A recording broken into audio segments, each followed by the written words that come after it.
அனைவருக்கும் வணக்கம்.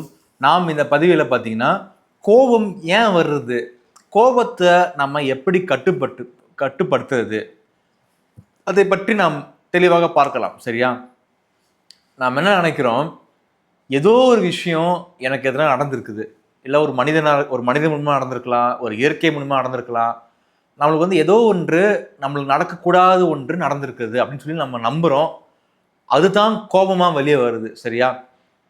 இந்த கோபம் ஆனது எப்படி நம்மளை பாதிக்கும் அப்படின்னா, இந்த கோபமானது மற்றவங்களை பாதிக்குதோ இல்லையோ, முதல்ல பாதிக்கக்கூடிய ஆள் யாருன்னா நம்ம தான்.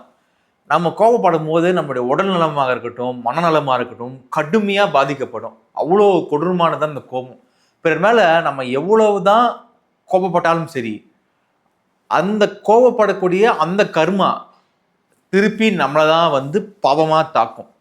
ஸோ இவ்வளவு கொடூரமான கோபத்தை நம்ம எப்படி கட்டுப்படுத்து அப்படின்னு பார்க்கலாம். நம்ம ஏன் கோபம் வர்றது அப்படின்ட்டு பார்த்தோம். நம்ம ஏதோ நம்புகிறோம், நம்மளுக்கு எதிராக எதுவும் நடந்துருச்சு, நடக்கூடாது எதுவும் நடந்துருச்சு சொல்லி நம்புகிறோம். அதனால தான் நம்மளுக்கு கோபம் வருது. சரியா? சரி, இந்த கோபத்தை எப்படி தான் கட்டுப்படுத்துறது அப்படின்னு சொல்லி நம்ம பார்க்கலாம். சரியா? இப்போது நம்ம ரோட்டில் நடந்து போயிட்டுருக்கோம் வச்சுக்கோங்களேன். இப்போது ஏதோ ஒரு லாரி நம்ம மேலே சேர் அடிச்சிருச்சு. எல்லாருக்குமே இந்த அனுபவம் இருக்கும். நம்ம மேலே சேர் பட்டுருச்சு. நம்மளுக்கு உடனே இன்ஸ்டன்ட்டாக என்ன வரும், பயங்கரமாக கோபம். லாரிக்காரன் மேலே பயங்கரமாக கோபம் கண்டிப்பாக எல்லாருக்குமே வரும். சரியா? அந்த சமயத்தில் நம்ம நம்ம மேலே சேர் அடித்ததும் அவனுக்கு தெரியாது, நம்ம கோபப்படுறதும் அவனுக்கு தெரியாது, நம்ம யாருன்னே தெரியாது. அந்த சமயத்தில் நம்மளுக்கு வரக்கூடிய கோபம் யாரை பாதிக்கும், யாரை தண்டிக்கும்னா அவனை கிடையாது, நம்மளை தான் தண்டிக்கும். சரிப்பா? அப்போ எப்படி அந்த கோபத்துலேருந்து நம்மளை காப்பாற்றிடுறது, நம்மளை நாமே எப்படி கோபத்துலேருந்து காப்பாற்றிடுறது அப்படின்னு சொல்லி பார்த்தோன்னா, ஒரு அந்த சேர் அடிக்கிறது வச்சுக்கோங்க. நம்ம என்ன நினைக்கணும், என் கூட இறைவன் பெருமாள் இருக்கிறாரு, அவனுக்கு தண்டனை நிச்சயமாக கிடைக்கும். இது முதல் சிந்தனை. சரியா? நாம் பெருமாளால் பாதுகாக்கப்படுகின்ற ஒரு குழந்தை, நாம் பெருமாளால் பாதுகாக்கப்படுகின்ற ஒரு குழந்தை. ஆகவே நம்மளுக்கு யாராவது தீமை செஞ்சா நம்ம திருப்பி ரியாக்ட் பண்ண வேண்டிய அவசியமே கிடையாது. தானாகவே பெருமாளுடைய கோபத்திற்கு அவர்கள் ஆளாக நேரிடும். பெருமாளுடைய பக்தர்களுக்கு நான் சொல்றேன். ஆகவே நம்ம மேல ஏதாவது பற்றிச்சு வச்சுக்கோங்க, சேரோ இல்லை நம்மளுக்கு யாராவது தீமை செஞ்சுட்டாங்க அப்படின்னா, நம்ம அவங்க மேல கோபப்பட்டு நம்மளுக்கு தான் பாவம் சேரும். மாறாக நாம நினைக்கணும், நாம பெருமாளால் பாதுகாக்கப்படுகின்ற ஒரு குழந்தை. நம்மளை யாராவது காயப்படுத்தினாங்கன்னா, நம்மளை யாராவது தண்டிச்சாங்கன்னா பெருமாள் தண்டனை கொடுப்பாரு. அந்த நம்பிக்கையோட நம்ம வாழணும். நம்ம இப்படி ஒரு நிலையை நம்ம வளர்த்துக்கிட்டோம் அப்படின்னா கோபமானது நம்மளை பாதிக்காது, கோபமே நம்மளுக்கு வராது. சரியா?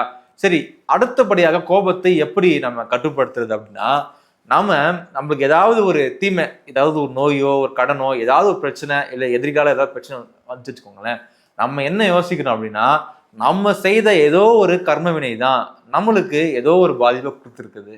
இந்த மனநிலையை நம்ம நல்லா உள்வாங்கிக்கணும். ஸோ இந்த ரெண்டு மனநிலைகளும் நீங்கள் பயிற்சி பண்ணீங்கன்னா உங்களுக்கு யார் மேலேயுமே கோபம் வராது. மாறாக உங்களுக்கு ஒரு மன அமைதி கிடைச்சி, அந்த மன அமைதியை உங்களுக்கு கோபம் வராத சூழ்நிலை உருவாக்கும். எப்படின்னா, இந்த மனநிலையை நீங்கள் வளர்த்துக்க உங்களுக்கு கோபம் படுற மாதிரி சம்பவங்கள் நடப்பது குறைந்து கொண்டே இருக்கும். நீங்களே கண்கூட பார்க்கலாம். ஆகவே நீங்கள் பெருமாள் மேலே பாரத்தை போட்டு பெருமாள் தான் கதின்னு சொல்லி இருந்து பெருமாள் மேலே நம்பிக்கை வச்சு பெருமாளால் பாதுகாக்கப்படும் குழந்தை நான் என்கின்ற உறுதியான மனநிலையில் இருந்தீங்கன்னா உங்களுக்கு கோபமானதே வராது. இன்ஃபேக்ட் உங்களை கோபப்படுத்த சம்பவமே நடக்காது வாழ்க்கையில். ஆகவே எல்லாரும் இந்த உன்னதமான உண்மையை புரிஞ்சுக்கிட்டு இனிமேல் வாழ்க்கையில் லைஃப்பில் கோபப்படாதீங்க. அது உங்களை தான் பாதிக்கும். மாறா வரக்கூடிய என்ன வந்தாலும் சரி பெருமாளுக்கு பாதத்திலே விட்டுடுங்க. நல்லதே நடக்கும். நல்லது நினைங்க. நன்றி, வணக்கம்.